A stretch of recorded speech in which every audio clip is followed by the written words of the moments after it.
अस्सलाम वालेकुम व्यूअर्स, राबिया सागर एडवोकेट एक नए टॉपिक के साथ आपकी खिदमत में हाजिर है। और आज का हमारा टॉपिक है गवाह की खसूसियात। व्यूअर्स, लोगों ने मुझसे सवाल किया कि गवाह का होना किसी भी मुकदमे में क्यों ज़रूरी है और गवाह की खसूसियात क्या होनी चाहिए। तो व्यूअर्स, सबसे पहले मैं आपको ये बताती चलूँ कि जो किसी भी मुकदमे में गवाहों की जो मौजूदगी है वो बहुत ज़्यादा ज़रूरी है। और बहुत सारे मुकदमात ऐसे होते हैं जिनमें गवाहान की मौजूदगी के अलावा कोई दूसरी एविडेंस नहीं होती, तो उनमें जो गवाहों की मौजूदगी और उनकी जो क्रेडिबिलिटी है वो मज़ीद बढ़ जाती है। तो मुकदमे का जो मुकम्मल इन्हिसार है वो सिर्फ़ और सिर्फ गवाहान के बयान पे रह जाता है। तो व्यूअर्स, मैं आपको ये बताती चलूँ कि जो गवाह है वो एक बहुत इम्पॉर्टेंट पर्सन है किसी भी दावे में, वो चाहे फौजदारी दावा हो या सिविल दीवानी दावा हो। तो उसमें जो गवाह की मौजूदगी है और जो उसका स्टेटमेंट है वो बहुत ही ज़्यादा इम्पॉर्टेंट होता है। और बहुत सारे मुकदमात ऐसे होते हैं जिनमें गवाहान के बयान के अलावा दूसरा कोई सबूत नहीं होता। तो ऐसे में जो गवाहान की मौजूदगी और उनके बयान की अहमियत का जो अहमियत है वो मज़ीद बढ़ जाती है। तो व्यूअर्स, हाँ, एक गवाह को कैसा होना चाहिए, ये सवाल मुझसे पूछा गया। इसका जवाब ये है कि अगर हम लॉ ऑफ एविडेंस को देखें तो लॉ ऑफ एविडेंस ये कहता है कि all persons are able to testify, कि तमाम लोग जो हैं वो एक गवाही देने के काबिल हैं जब तक अदालत ये ना समझे कि वो किसी सवाल को समझ नहीं पा रहे, किसी सवाल का जवाब नहीं दे पा रहे। उसकी वजूहात कुछ भी हो सकती हैं, यानी कि बहुत बुजुर्गी की उम्र है, बहुत बच्चा है, या ज़हनी तौर पर सवाल को समझने के काबिल नहीं है। तो व्यूअर्स, अगर हम लॉ ऑफ एविडेंस के मुताबिक देखें तो जो गवाही का मेयार है, जो एक विटनेस का मेयार है, वो एक सवाल को समझने की अहमियत और सवाल को जवाब देने की जो है एक सलाहियत पर आ जाता है। उसके बाद ये भी कहा गया है कि कोई माजूरी भी ऐसा ग्राउंड नहीं है, ज़हनी माजूरी भी ऐसा ग्राउंड नहीं है कि वो किसी को गवाही देने से रोके। यानी अगर कोई गवाह एक सवाल को समझ के अदालत के सामने उसका एक बेहतर जवाब दे सकता है उन सरकमस्टांसेस को, उन इवेंट्स को जो उसके सामने हुए, जो केस को कंट्रीब्यूट कर रहे हैं, जो केस के फैक्ट्स पर रोशनी डाल रहे हैं। अगर एक गवाह जो कि उसकी अदालत में एक इन तमाम चीज़ों के फैक्ट्स को बताने के और अदालती सवालों के जवाब देने के काबिल है, तो वो एक कॉम्पिटेंट विटनेस है। तो व्यूअर्स, अभी जो है ये तो विटनेस की कॉम्पिटेंसी पे बात आ गई। अब हम ये कहते हैं, एक सवाल आता है कि क्या एक छोटा बच्चा एक किसी केस की गवाही दे सकता है। तो व्यूअर्स, इसमें भी जो जूरिस्ट हैं, जो इस जुडिशल प्रोफेशन से वाबस्ता सीनियर एडवोकेट्स हैं और सुप्रीम कोर्ट और हाई कोर्ट के फ़ैसलों की रोशनी में ये कहा जाता है कि एक छोटा बच्चा अगर वो किसी भी केस के सरकमस्टांसिस पे, उसके फैक्ट्स पे, उसकी जो भी एक इवेंट हुआ है उसकी सेहत पर, सेहत जुर्म या सेहत वाक़यात पर अगर उसको बयान करने के काबिल है, अगर उस पे गवाही देने के काबिल है, तो उसमें अगर वो छोटा बच्चा भी है तो भी उसकी विटनेस जो है, उसकी गवाही जो है वो काबिल कबूल है। और कई केसेस में ऐसा हो चुका है कि छोटे बच्चों की गवाही पर जो केसेस हैं उनके फ़ैसले किए गए।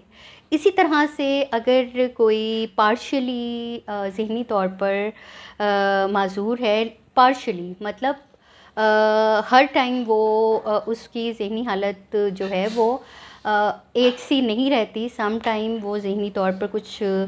माज़ूर हो जाता है और सम टाइम ज़हनी तौर पर वो बिल्कुल तंदुरुस्त होता है। तो ऐसे अफ़राद की मौजूदगी में अगर कोई क्राइम हो जाता है या कोई और वक़ूआ हो जाता है या कोई और ट्रांजैक्शन हो जाती है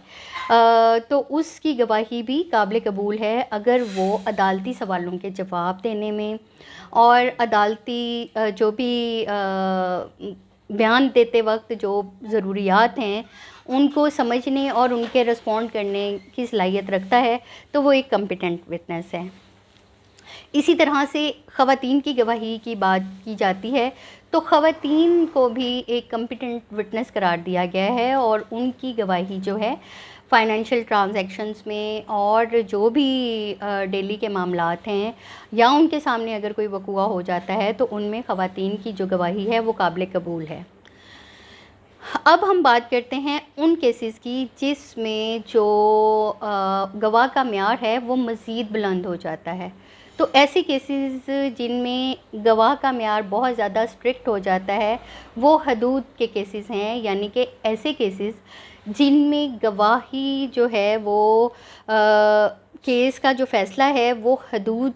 इस्लामी हदूद की कायम करदा मेयार पे होता है। तो उसमें जो गवाह की हैसियत है वो इस्लामी जो गवाह का मेयार है उसके मुताबिक जो है वो होना बहुत ज़रूरी है और उसमें जो सबसे इम्पॉर्टेंट है वो है तज़कियतुल शहूद, यानी कि एक बंदा जो है वो बिल्कुल सच्चा हो, उस पर कभी झूठ बोलने का एलिगेशन ना लगा हो, उसके जो जिसके हक़ में वो गवाही दे रहा है उसके ख़िलाफ़ उसकी कोई इंटेंशन ना हो, यानी कि वो उसका वेल विशर हो। उसके बाद हम ये देखते हैं कि उसने ज़िंदगी में कभी कोई झूठा लेन देन ना किया हो या उसके ऊपर किसी भी जुर्म का, चाहे वो सिविल हो या क्रिमिनल हो, किसी में धोखाधड़ी या बददयानती का कभी इल्ज़ाम ना लगा हो और वो जो है इस्लामी अहकामात पर मुकम्मल तौर पर अमल पैरा हो। ऐसे जो गवाह हैं उनकी स्ट्रिक्ट जो तज़कियतुल शहूद के दायरे में आते हों उन्हीं की गवाही हदूद के केसेस में काबिल कबूल हो सकती है। तो व्यूअर्स, यहाँ पे मैं आपको ये बताती चलूँ कि गवाह जो है वो किसी भी केस में, चाहे वो सिविल केस हो या क्रिमिनल केस हो या कोई भी ट्रांजैक्शन हो, उसमें गवाह की मौजूदगी बहुत ज़्यादा ज़रूरी है और उसमें किसी भी केस में जो गवाह की एक अहमियत है उसका अंदाज़ा इस बात पे भी लगाया जा सकता है कि सम टाइम्स हमारे पास, यानी कि दोनों पार्टीज़ के पास, प्लेंटिव, डिफेंडेंट या अक्यूज़्ड और कंप्लेनेंट के पास गवाह के अलावा कोई और एविडेंस नहीं होता, तो जो केस का फ़ैसला है वो सिर्फ़ और सिर्फ गवाह के बयान पे हो जाता है। तो उसकी जो देखने की, सुनने की, समझने की जो सलाहियत है उसका जो है परफेक्ट होना ज़रूरी है कि उसने जितने भी केस के फैक्ट्स हैं जो उसके सामने रोनुमा हुए, अगर कोई उसके सामने क्रिमिनल वारदात हुई है तो उसने उसके जो इतने भी मनाज़िर देखे हैं वो उसे याद हों और वो उसकी फ़ौरन जो है उसको कलम बंद कर सके और अदालत में सेम टू सेम जो है वो बयान कर सके। तीसरा ये है कि वो उसने कभी झूठ ना बोला हो, वो एक सच्चा हो और उस पे जो जितने भी उसके इर्द गिर्द के लोग हैं, उसकी कम्युनिटी के लोग हैं, उसके रिश्तेदार हैं या उससे वाबस्ता लोग हैं, उनके साथ उसने कभी बददयानती ना की हो, झूठ ना बोला हो और कोई ऐसी बात ना की हो जो कि बददयानती या झूठ के ज़मरे में आती हैं।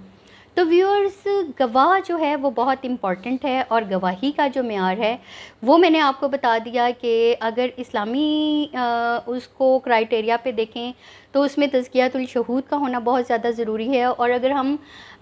लॉ ऑफ एविडेंस को देखें तो उसके मुताबिक ये है कि तमाम जो लोग हैं वो कॉम्पिटेंट हैं जब तक कि वो अदालती सवालों के जवाब सही तरह से दे सकते हैं, अदालत को समझ सकते हैं। अगर उनमें कोई फ़िज़िकल डिसेबिलिटी भी है तो वो अगर सेहत जुर्म का इकरार कर सकते हैं या जो जिन वाक़यात को उन्होंने देखा है या जो बिज़नेस ट्रांजैक्शंस उनके सामने हुई हैं, अगर वो उनकी टेस्टिफाई कर सकते हैं तो वो एक कॉम्पिटेंट विटनेस हैं। तो व्यूअर्स, आज का हमारा टॉपिक था कॉम्पिटेंट विटनेस या एक क्वालिटीज़ ऑफ विटनेस क्या हो सकती हैं। उम्मीद है आपको ये आज का टॉपिक जो है इसके बारे में समझ गए होंगे। कानूनी मामला से बाखबर रहने के लिए और कानूनी रहनुमाई के लिए मेरे वीडियोस को देखें और मेरे चैनल को सब्सक्राइब करें, और मुफ्त कानूनी मुशावरत के लिए डिस्क्रिप्शन में दिए गए लिंक को इस्तेमाल करते हुए मुझसे रब्ता करें।